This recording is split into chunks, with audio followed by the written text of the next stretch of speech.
नाशिक महानगरपालिकेच्या उपमहापौर पदासाठी झालेल्या निवडणुकीत शिवसेनेचे ज्येष्ठ नेते विलास अण्णा शिंदे यांची निवड करण्यात आली। आज झालेल्या विशेष सभेत त्यांनी बहुमताने विजय मिळवलाय। त्यांच्या निवडीमुळे शिवसेना कार्यकर्त्यांमध्ये उत्साहाचे वातावरण असून शहराच्या विकासासाठी ते सक्रिय काम करतील अशी अपेक्षा व्यक्त केली जात आहे।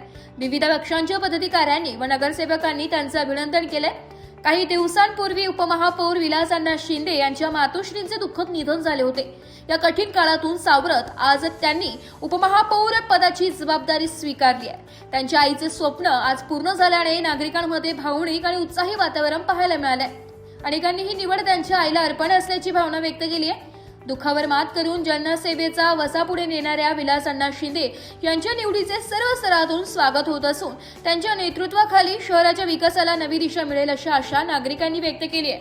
नमस्कार, नाशिक लोकशाही न्यूजमध्ये सर्व प्रेक्षकांचे स्वागत।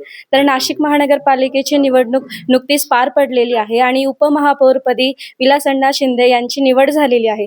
आपण त्यांच्या लेकीच्या निवासस्थानी आलेलो आहोत, तर आपण त्यांच्या लेकीची प्रतिक्रिया जाणून घेऊया। तसेच काही दिवसांपूर्वीच माननीय विलास शिंदे साहेबांच्या आईचे दुःखद निधन झालेले असताना देखील त्यांचे स्वप्न आज त्यांनी पूर्ण केलेलं आहे। त्यांच्या आईचे हे स्वप्न होते की त्यांचा मुलगा नक्कीच त्यांच्या प्रभागाचाच नव्हे तर संपूर्ण नाशिकचा विकास करेलच, यात काही शंका नाही। तर आपण आलेल्या मान्यवरांची व त्यांच्या लेकीची प्रतिक्रिया जाणून घेऊया। आमच्या आईचं स्वप्न होतं की तिच्या मुलांनी कधीतरी एकदा तरी लाल दिव्याच्या गाडीत बसावं आणि महापौर बनावं अशी तिची खूप इच्छा होती। आता हे पण झालेलं आपलं निवडणूक, तेव्हा पण तिची खूप इच्छा होती की चारीची चारी सीटं येऊन तिचा मुलगा महापौर बनावं, सत्ता यावी आमची। पण मग सगळं एकदम अनएक्सपेक्टेड होतं आणि आज तिच्या खरंच आत्म्याला शांती भेटल की तिने जे स्वप्न बघितले होते ते सर्व पूर्ण झालेले।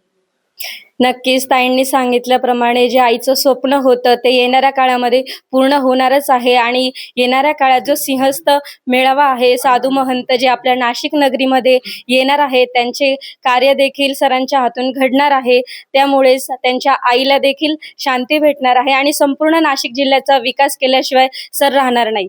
तसेच ताईंनी आपल्या नाशिक लोकशाही न्यूजला माहिती दिल्याबद्दल ताईंचे धन्यवाद। ब्युरो रिपोर्ट, नाशिक लोकशाही न्यूज, नाशिक।